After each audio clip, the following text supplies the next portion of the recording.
Entonces, buenos días a todos.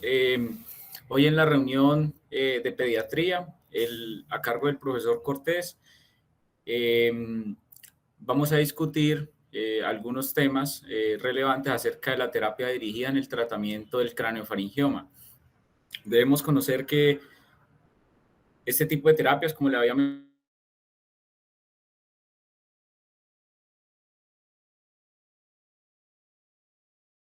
otros tipos de cánceres, específicamente por el avance en la biología molecular y principalmente en la mejoría en el conocimiento en las alteraciones genéticas de todo tipo de lesiones cancerígenas.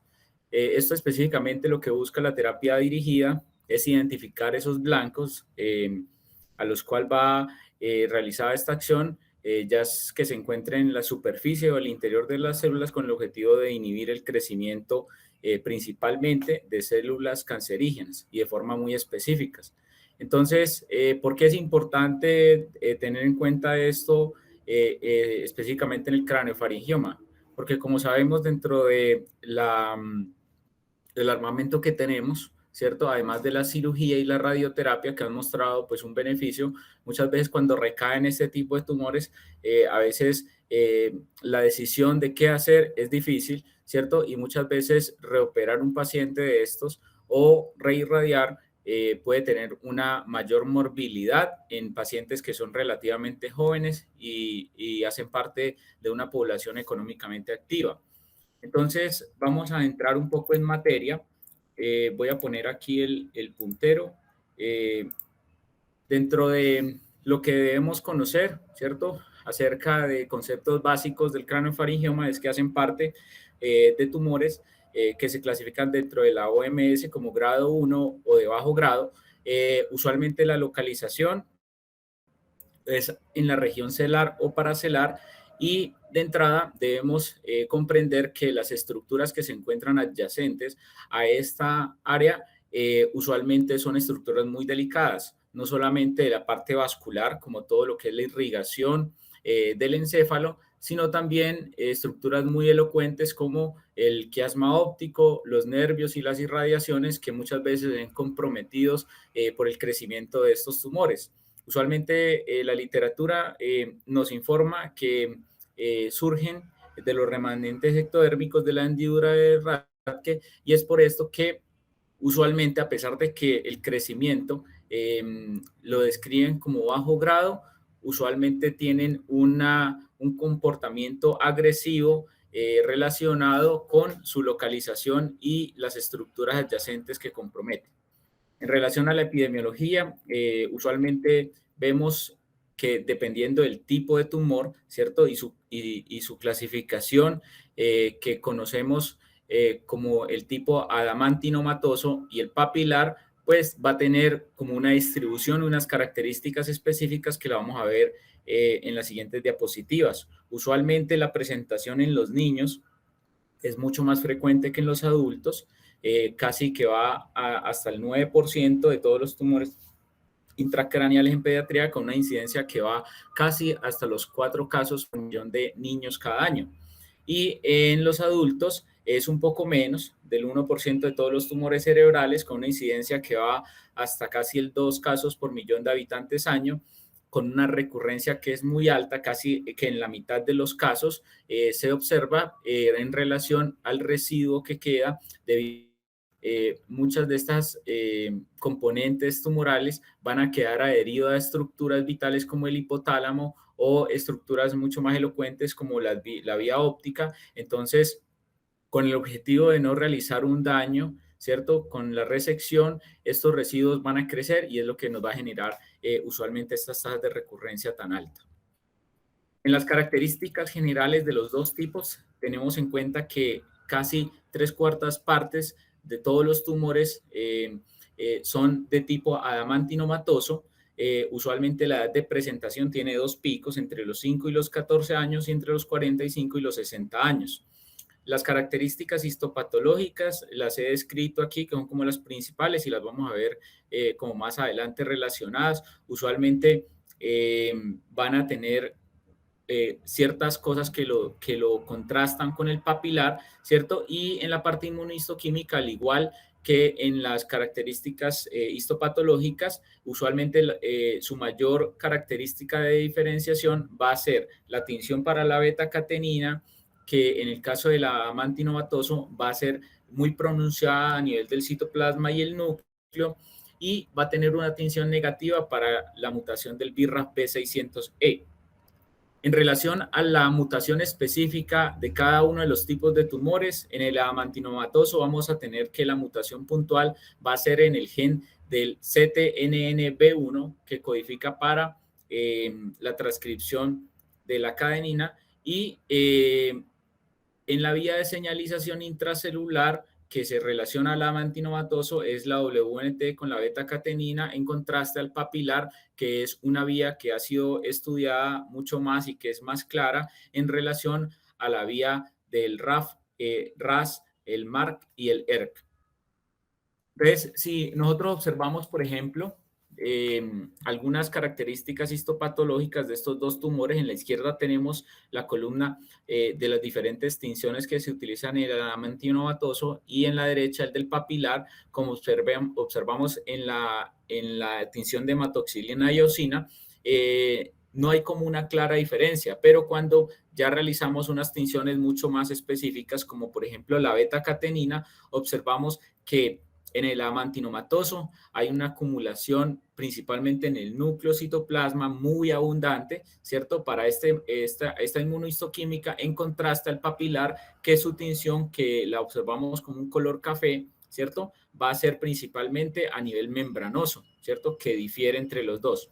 Asimismo, cuando lo que hacemos es una inmunotinción para el BRAF B600E, el amantinomatoso pues va a tener una escasa o nula inmunotinción para este marcador, en contraste al papilar, el cual sí va a observarse una tinción que usualmente va a generar una clara diferencia, principalmente a nivel intracitoplásmico. Hay alguna parte de la literatura que también, a pesar de que nos clasifican estos dos grupos, a veces pueden presentarse tumores con características mixtas, ¿cierto? De ambos tumores, que más adelante lo veremos. Entonces, en relación a la presentación clínica de los pacientes, estos pueden tener un diagnóstico muy tardío que va hasta casi los 108 meses, luego presenta los síntomas, y su principal alteración va a ser un debut con un síndrome de hipertensión endocraniana que puede presentarse casi en la mitad de los pacientes, y es principalmente debido a que el tumor genera un efecto de masa sobre el tercer ventrículo, generando una obstrucción, ya sea en el acueducto o en los foramen de Monro, que va a generar como tal los síntomas del paciente. O si tiene una extensión posterior, que es un poco menos frecuente, puede debutar con ataxia, diplopía o hipoacusia. La función endocrina es importante siempre evaluarla en estos casos, que puede estar alterada en la mayoría de los pacientes, y usualmente las hormonas de crecimiento, las hormonas como las gonadotropinas y otras mucho más importantes pueden estar alteradas y requieren que se estabilicen, incluso previo a cualquier tipo de procedimiento que se piense hacer en este tipo de pacientes. El déficit visual es muy importante evaluarlo, debido a que, como la estructura adyacente, que es el nervio óptico, va a estar comprometida, muchas veces en los niños de pronto no es muy claro como tal el síntoma. Simplemente, por ejemplo, de preguntar acerca de cuál es la posición en el salón, ¿cierto? Que ocupan, como por ejemplo el hecho de que haya un cambio de que antes estaba en la parte de atrás y ahora está en la parte de adelante, nos pueden hacer sospechar de que efectivamente hay un compromiso visual, y requieren siempre un estudio de la campimetría en estos casos. Los hallazgos radiológicos se han descrito desde la posición, que es la ubicación del tumor, que usualmente es supracelular en la mayoría de los casos. Pueden tener componentes intracelares, que van hasta casi en el 25% de ellos, o incluso un poco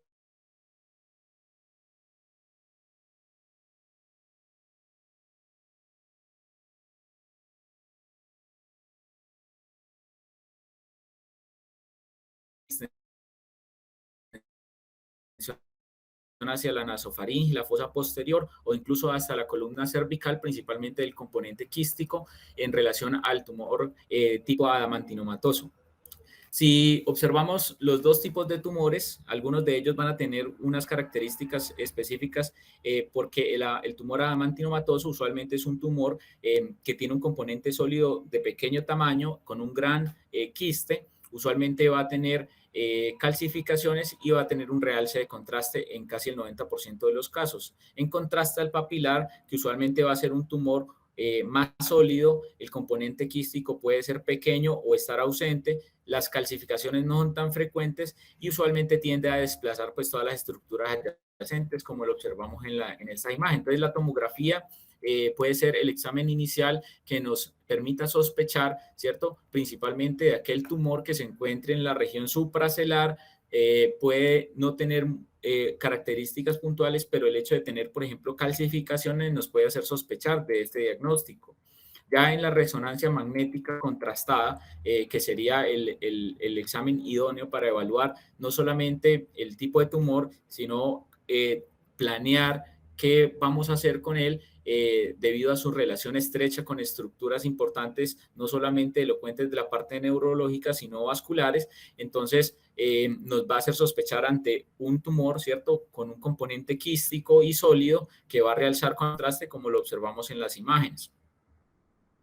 En relación al tratamiento de forma muy general, el enfoque inicial debe realizarse hacia una resección máxima segura dependiendo del tipo de tumor, teniendo en cuenta que una resección total en los diferentes estudios ha observado que aumenta el riesgo de complicaciones principalmente en estructuras tan importantes como el hipotálamo, generando obesidad hipotalámica, alteraciones del sueño, el comportamiento, incluso de la regulación de la temperatura corporal. Esto usualmente en estudios en los que se evalúa la calidad de vida implica de una forma muy importante una reducción en esta calidad de vida y aumenta pues el riesgo de morbilidad y mortalidad cardiovascular a largo plazo en estos pacientes.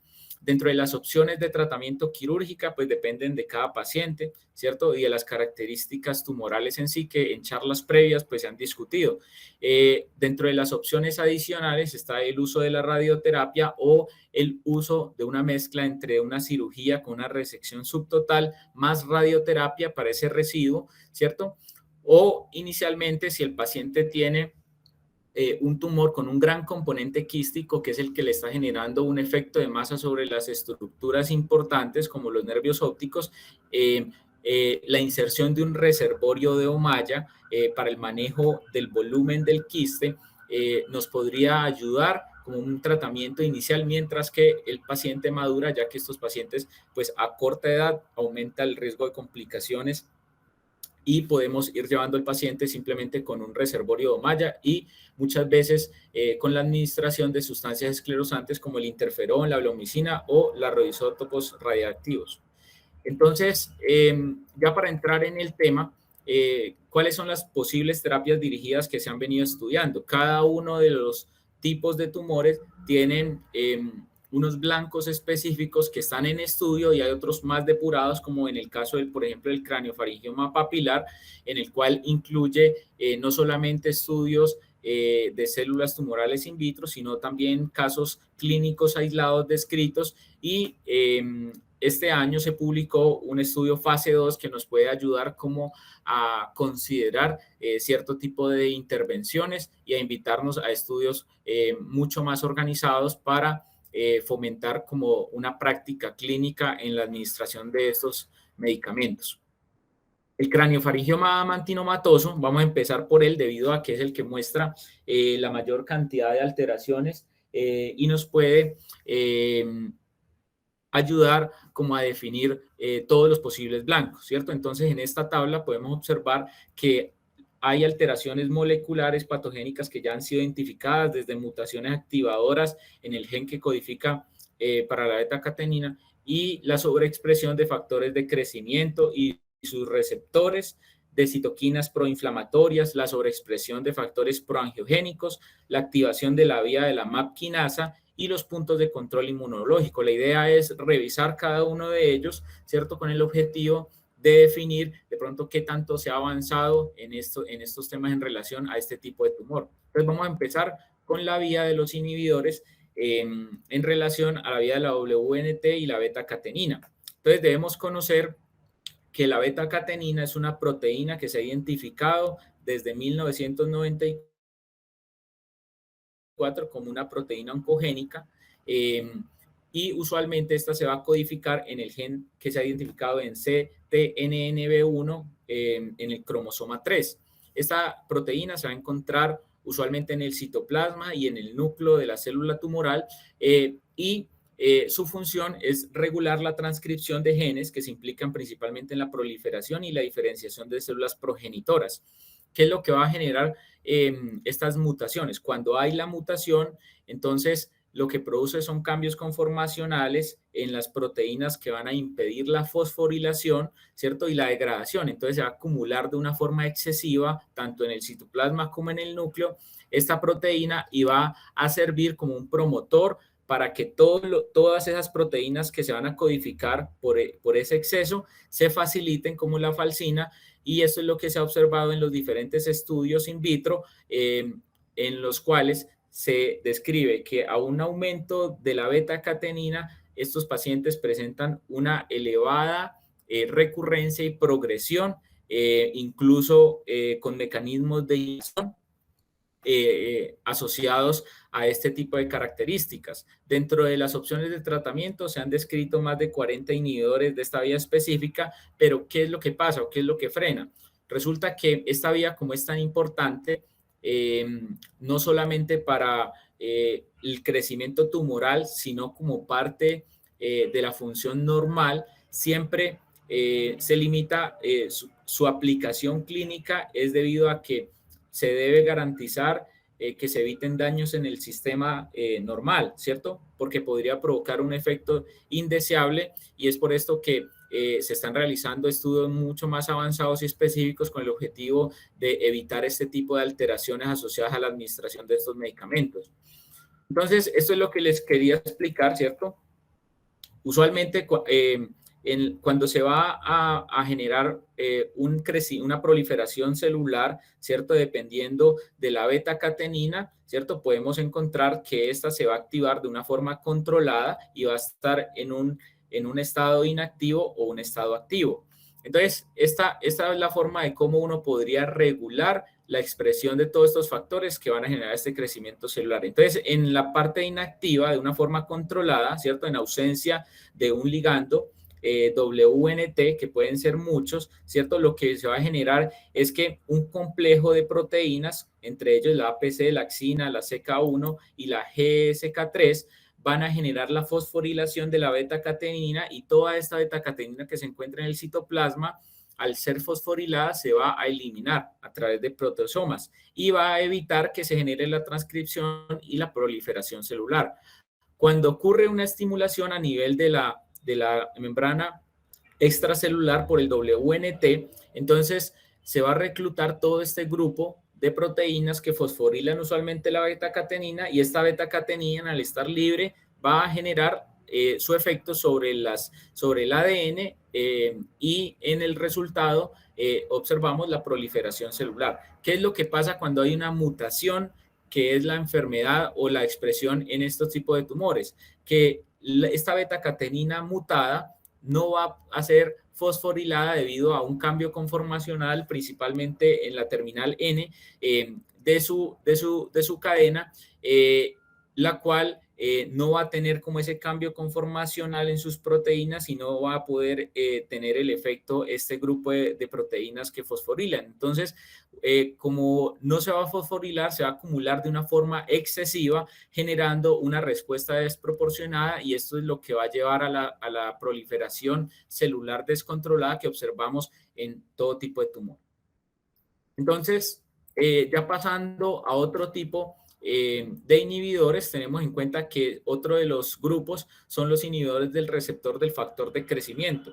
Este tipo de factor de crecimiento se ha observado en los craneofaringiomas, ya que sobreexpresan diferentes factores como el factor de crecimiento epidérmico, el factor de crecimiento del endotelio vascular, el factor de crecimiento de fibroblastos, el factor de crecimiento transformante beta y sus receptores hormonales como por ejemplo el receptor de la hormona de crecimiento y el receptor 1 del factor de crecimiento similar a la insulina. Es por esto que muchas veces existía una información acerca de realizar una resección extensa si el paciente requería un suplemento con hormona de crecimiento, ya que se había definido que había un riesgo de un crecimiento tumoral, principalmente por la expresión de estos receptores a nivel tumoral. Pero en el momento, pues no hay evidencia que la terapia con reemplazo de la hormona de crecimiento aumente el riesgo de recurrencia.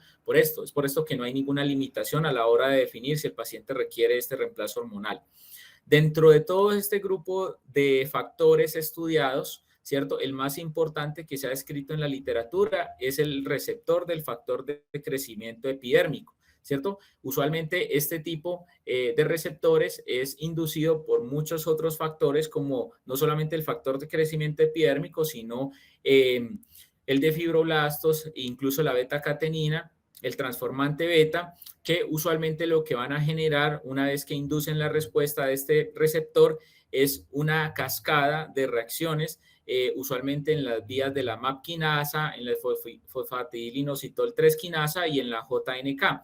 Esto usualmente lo que genera en todos los estudios in vitro va a ser una migración y una invasión cerebral, y dentro de las alternativas de tratamiento, la molécula que se ha estudiado con mayor frecuencia es el gefitinib. Entonces, ¿qué es lo que va a pasar? En los estudios ya de casos aislados que se han descrito en la literatura, se observa que la inhibición del receptor del factor de crecimiento epidérmico va a actuar como no solamente con la identificación, sino como un radiosensibilizador de las células tumorales del craneofaringio mamantinomatoso, generando un aumento de la muerte celular, y también se ha identificado no solamente esta molécula, sino un biomarcador que es llamado anexina A2, la cual se relaciona con una sobreexpresión del receptor que les había mencionado, en relación a que no solamente nos permite definir que el paciente puede tener ese beneficio, ¿cierto?, de un posible tratamiento con una terapia dirigida, sino que también nos permite definir como biomarcador qué tanto va a responder dependiendo de la disponibilidad de este receptor en la superficie celular. Otro grupo es los inhibidores de la interleuquina 6 y el receptor de la interleuquina 6. Entonces, usualmente, ¿qué se ha observado en los trabajos? Que los craneofaríngeos mamantinomatosos se asocian a un entorno inflamatorio que desempeña un papel, pues, que es fundamental en la patogénesis de las porciones no solamente sólidas, sino más que todo la quística, ¿cierto? Y es por esto que, por ejemplo, en muchos trabajos describen que la extravasación del líquido intraquístico puede generar una meningitis aséptica. Cuando se realizan estudios de proteómica sobre este tipo de sustancias, se han logrado identificar múltiples mediadores proinflamatorios como las alfa-defensinas, las apolipoproteínas, las proteínas del sistema del complemento, inmunoglobulinas y citoquinas que han estado presentes en toda esta respuesta inflamatoria, y dentro de ellas, pues la más descrita ha sido la interleuquina 6 y su receptor, ya que esta se asocia a la inducción de la transición epitelial y mesenquimal, ¿cierto? Y es lo que probablemente puede generar el hecho de que este tipo de tumores progresen hacia una migración y generen una invasión de todas estas estructuras adyacentes, que es lo que nosotros observamos en la cirugía, ¿cierto? Entonces, dentro de las alternativas de tratamiento que se han evaluado en casos aislados y también in vitro, ha sido la administración del tocilizumab, que es un anti-interleuquina 6, y el ciltuximab, que es un antirreceptor de la interleuquina 6. En dos casos que se estudiaron, lograron una reducción del tamaño del tumor después de que ha presentado recurrencia. Y en el momento se está realizando un estudio, ¿cierto?, acerca de la aplicación del tocilizumab en los niños con craneofaringiomas mamantinomatosos Esperamos que el estudio esté completo para diciembre del 2025 y nos pueda dar más información acerca de su aplicación clínica en estos pacientes. Por otro lado, los inhibidores de la angiogénesis pues se han estudiado en muchos tumores, ¿cierto? No es algo nuevo.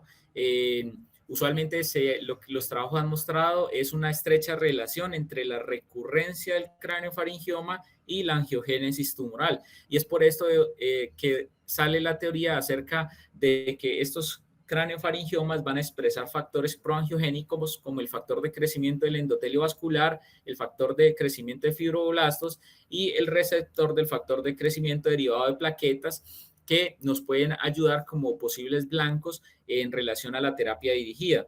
Entonces, los estudios lo que hacen es evidenciar la relación entre la sobreexpresión de estos factores y la recurrencia que ha presentado en estos pacientes. Dentro de las alternativas del tratamiento, la molécula diana, ¿cierto? Que se ha estudiado con mayor beneficio es el uso del bevacizumab, que es un anticuerpo monoclonal humanizado, el cual va a tener su efecto directamente sobre el factor de crecimiento del endotelio vascular como posible terapia, ¿cierto? Ante un craneofaringioma recurrente. En la imagen de la derecha podemos observar cómo, por ejemplo, en casos aislados descritos en la literatura, en esta parte, en la primera fila, podemos observar, ¿cierto?, de cómo un paciente con una gran lesión quística, ¿cierto?, inició su tratamiento.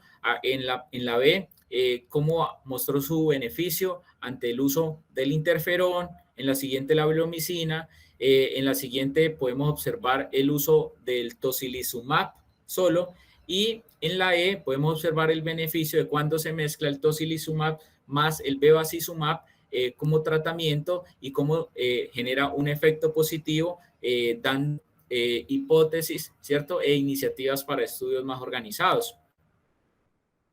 Por otro lado, los inhibidores del punto de control inmunológico también se han estudiado, han demostrado ser una terapia eficaz en diferentes tipos de cánceres, como por ejemplo el melanoma avanzado, el de células renales, el cáncer de pulmón de células no pequeñas y diferentes cánceres de cabeza y cuello.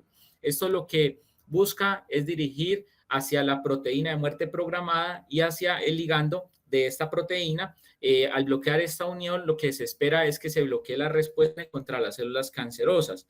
Los estudios lo que han hecho es demostrar que la expresión del PDL1 es positiva principalmente en algunas estructuras como el revestimiento del quiste tumoral en los craneofaringiomas amantinomatosos y describen también una ubicación específica en banda continua en la interfaz estromal epitelial en los papilares, ¿cierto? Como lo observamos en este estudio, ¿cierto? Hay una positividad del marcador para, no solamente para el ligando, sino para también presentar positivo la proteína de muerte programada número 1. Entonces, las opciones de tratamiento que se han descrito para este tipo de alteraciones son múltiples, como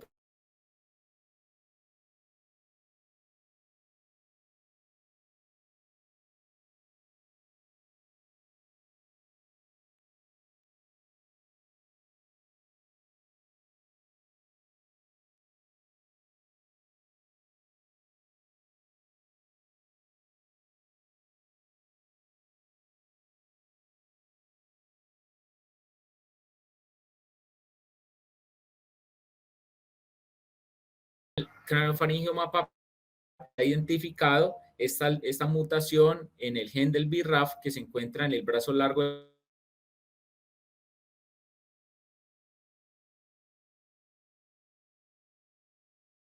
citoplásmica llamada BRAF.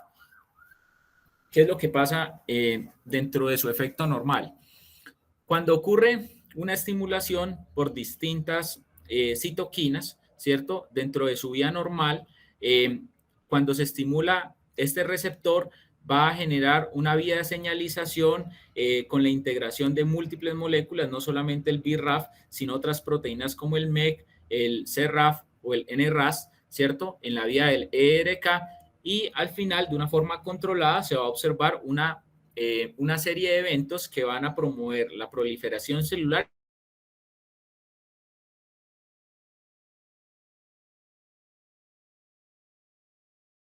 Este caso del papilar, lo que observamos es que a pesar que no haya una señal que promueva este crecimiento, al estar mutado, ¿cierto? Se va a generar un aumento en la vía de señalización de forma descontrolada. Y esto es lo que vamos a observar con las diferentes targets que se han marcado y con las diferentes moléculas en estudio que principalmente van dirigidas hacia el BRAF y hacia el MEP como posibles blancos de tratamiento. Entonces, dentro de ellos, la mutación del BRAF B600 es lo que lo convierte como, en el gen que nos va a ayudar a dirigir este tipo de terapias y los medicamentos que se han venido estableciendo con mayor seguridad, ¿cierto? Han sido el Bemurafenib, el Dravafenib, el Encorafenib, Regorafenib, y se ha establecido que hay un beneficio, ¿cierto? No solamente de administrarlo solo contra el BRAF, sino en combinación con un inhibidor MEK como el Trametinib y el Cobimetinib. Estos son algunos de los trabajos realizados. La persona que ha estado como trabajando de una forma incansable en terapia dirigida en este tipo de tumores y para esta mutación específica ha sido la doctora Priscila Brastianos, ella es una oncóloga del Mass General, la cual ha tenido iniciativas, ¿cierto?, importantes y ha mostrado como un beneficio, como lo observamos, por ejemplo, en la resonancia de la derecha. En este caso es de un paciente el cual luego de una resección subtotal y luego de las 2 semanas y a los 6 meses muestran una clara mejoría en relación al crecimiento tumoral, ¿cierto? Siendo en la mayoría de los casos unos resultados aceptables que han promovido la realización de estudios más organizados, como el que recientemente se publicó en el New England Journal a cargo de ella, en el cual evaluó la eficacia y la seguridad de la administración de esta terapia combinada, no solamente con la inhibición del BRAF, sino también con el MEK en pacientes con craneofarengiomas papilares, los cuales tenían la mutación del BRAF y que han sido recién diagnosticados. En este caso, lo que se hizo fue administrar Bemurafenib más Cobimetinib en ciclos de 28 días en 16 pacientes, de los cuales lo que observaron fue una clara mejoría en 15 de los 16 pacientes con una respuesta parcial o mejor con esta combinación de tratamiento, con una reducción del volumen medio del tumor de casi el 91%, una supervivencia libre de progresión de casi el 87% a los 12 meses y de casi el 60% al año. Entonces, esto nos podría ayudar a conocer que la terapia combinada, ¿cierto?, con estos inhibidores del BRAF y el MEK podrían ser una herramienta importante para tratamiento dirigido en los craniofaringiomas papilares que no han sido tratados previamente y justifica pues una evaluación con estudios mucho más grandes. Entonces, dentro de la literatura, pues más reciente nos proponen, ¿cierto?, que tengamos siempre en mente el siguiente esquema para el tratamiento. Uno, saber que luego del posible diagnóstico que podemos hacerlo de forma imagenológica, debemos planear cuál cirugía será la más indicada para el tipo de tumor específico al cual nos encontremos, ¿cierto? Siempre con el objetivo de realizar una máxima resección segura y ante un posible residuo, ¿cierto? Tener en cuenta que la administración de radioterapia puede ser una opción y ante una recurrencia, dependiendo del tipo de tumor que tengamos, ¿cierto? Ya sea adamantinomatoso papilar y con los estudios genéticos que hemos discutido durante la charla nos pueden ayudar a definir si el paciente se beneficiaría de inhibidores de la beta-catenina y la vía WNT o un poco más claros acerca de los inhibidores del BRAF y del MEK, que de alguna forma se ha avanzado un poco más. Entonces, como conclusiones, puedo considerar, ¿cierto?, que hasta la fecha no existe ningún fármaco que haya sido aprobado para su uso clínico, ¿cierto?, en el tratamiento del craneofaringioma. En el caso del amantinomatoso, como les describí, hay múltiples, ¿cierto?, target que en un futuro probablemente pueden ser un blanco terapéutico, pero requieren más estudios, los cuales están en curso y probablemente en los siguientes años nos van a brindar información que podamos aplicar de una forma clínica y avanzar en este tipo de tratamientos. En el papilar sí se ha observado un mayor avance, ¿cierto?, en terapias dirigidas principalmente para los inhibidores del BRAF y del MEK, ¿cierto?, que han demostrado ser eficaces y seguros en los estudios clínicos que hemos discutido, pero se necesitan avanzar, ¿cierto?, en la parte escalonada de los estudios con el objetivo de encontrar un claro beneficio hacia una terapia dirigida de forma general. A futuro, ¿qué es lo que pienso que puede pasar? Que el tipo de terapia dirigida y el momento del uso en los pacientes con craneofaringioma va a depender del tipo histológico y del estadio de enfermedad, y usualmente puede que el beneficio se observe es en recidiva tumoral con o sin radioterapia, o en los que una segunda cirugía o una reirradiación podrían tener complicaciones graves como se ha observado en los diferentes trabajos. Les agradezco mucho por su atención y estoy atento a sus preguntas. Jorge, muchas gracias. Interesante el tema, complejo, pero nos tenemos que ir acostumbrando a esto en el futuro, porque probablemente a los neurocirujanos jóvenes ya les toque operar mucho menos. Eduardo, ¿a vos cómo te ha ido con el interferón? Que yo sé que en una época estuviste muy gomoso con eso y al fin tuviste algún resultado positivo, ¿no? Hola, buenos días. No, yo sigo siendo muy gomoso. El problema es que el laboratorio que es Merck Abandon lo sacó del mercado hace 2 años, entonces ya no se consigue en el mercado. En este momento estamos gestionando cómo conseguir interferón de un laboratorio brasilero, pero el INVIMA, mejor dicho, el INVIMA es la piedra en el zapato.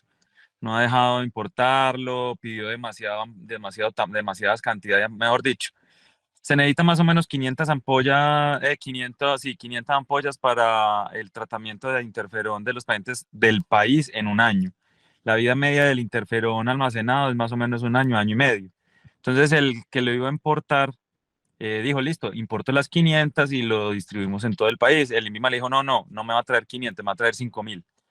Entonces ya entra al laboratorio y dijo, no, yo no voy a traer 5.000 porque la pérdida va a ser muy grande. O sea, casi que van a perder 4.000 ampollas. Entonces ahí estamos pegados, inclusive estamos peleando como una asociación una asociación de pacientes. Todas las familias se están como uniendo para presionar al INVIMA. Bueno, ahí voy. Pero no, el interferón, si uno mira los artículos y las comparaciones con respecto a procedimiento quirúrgico, hablando del amantinomatoso y quístico, el resultado es tan bueno como la cirugía y mucho menos mórbido. Resultados de crecimiento, de no crecimiento del tumor de 4 y 5 años y sin necesidad y se le pueden poner todos los ciclos que uno quiera. El último que se publicó fue como en el 2016 con un grupo grande de más de 150 pacientes de todo el mundo y mostraban que al que más se le puso ciclos fueron 14 ciclos, una niña de 14 años, y sin ningún problema siempre respondía al tratamiento, hacía el tiempo que necesitaba. Yo en mi experiencia lo máximo que fueron 4 ciclos, sin ningún problema también. Tuvimos variaciones en la terapia de poner el doble de la dosis cuando el quiste era muy grande, con muy buena respuesta también, pero el problema es que no hay en el país. Entonces, yo soy un defensor del interferón, siempre seré un defensor del interferón. Tiene unos buenos estudios, tiene unos buenos estudios moleculares y tiene unos resultados clínicos muy buenos. Pero si no hay en el país, toca adaptarse a lo que hay. Y entonces, ahora que estuve en el Congreso de la ISPN en Chile, presentaron esta presentación que acaba de hacer Jorge, entonces, entre otras cosas muy buena, Jorge, te felicito, porque era un tema bastante ladrilludo y lograste que como enfocarnos en lo que viene. Presentaron esta charla también, entonces yo les dije a los muchachos que la presentáramos para mostrar el futuro hacia dónde vamos y qué hablaban ellos realmente. Es un estudio inglés y lo que están tratando de hacer es que precisamente por la ausencia del interferón, el interferón tuvo una década de uso bastante buena, tuvieron que arrancar a buscar otras alternativas y entraron en esta parte de la biología molecular, que es lo que está ahorita de moda, y parece que tiene un futuro adecuado desde el punto de vista de la modulación de ciertos puntos target de la formación del tumor. Entonces, creo que es el futuro, como decía Jorge ahora, es el futuro de lo que nos va a tocar del craniofaringioma. Estoy muy de acuerdo con lo que dijo Jorge en la conclusión, y es que probablemente la cirugía del craniofaringioma no desaparezca, pero va a terminar siendo una sola, una resección dentro de lo más seguro posible, y el medicamento vendría a jugar un papel muy importante más en la recidiva y en la contención del tumor. Entonces creo que para disminuir todo lo que son los efectos secundarios de la radiocirugía y la radioterapia. Entonces creo que el futuro guía hacia ese sitio. Creo que es como la opción. Con respecto a la radioterapia y la radiocirugía, yo soy demasiado cauto con los niños. El adulto es distinto, como bien mostró Jorge.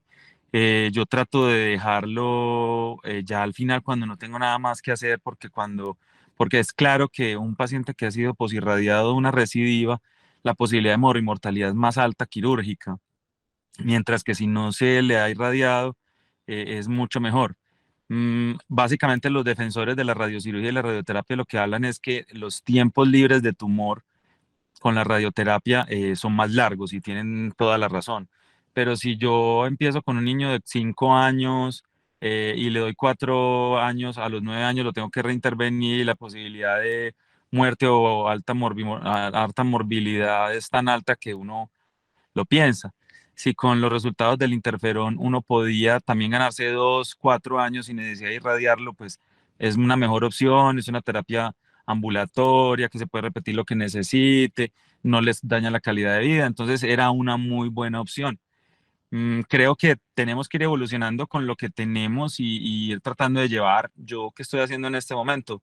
Les pongo el reservorio de malla y empiezo a drenarles el quiste cuando hacen síntomas, para que puedan seguir su vida por el riesgo de la morbimortalidad, ¿no es cierto? Como decía Jorge, cuando están muy pequeños, hacer un panhipopituitarismo cuando están muy pequeños es mucho más complejo de manejar que un panhipopituitarismo en un niño ya adolescente. Entonces, uno lo va alargando, y en este momento en los congresos de neurocirugía pediátrica, cuando se habla de craniofaringioma, se habla de tener un tumor crónico, de manejarlo como un tumor crónico, no un tumor curable, sino un tumor crónico, de irlo llevando, y creo que el enfoque en este momento terapéutico en el mundo es ese, llevarlo como un tumor crónico para no dañar mucho la calidad de vida del paciente. Muchas gracias.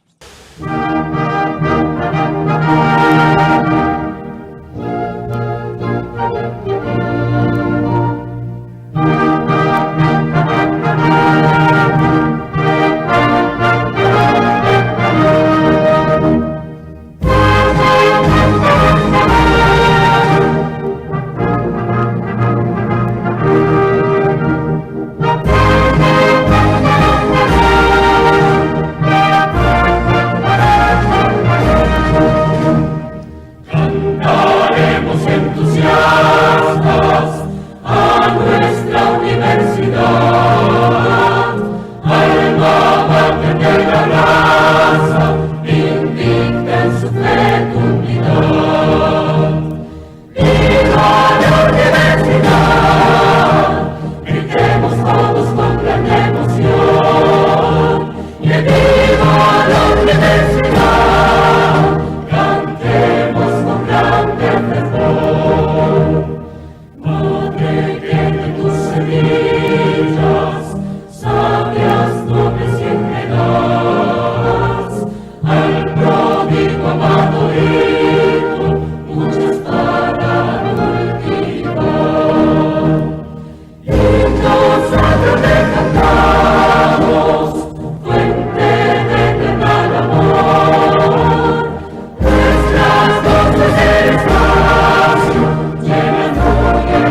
Chao.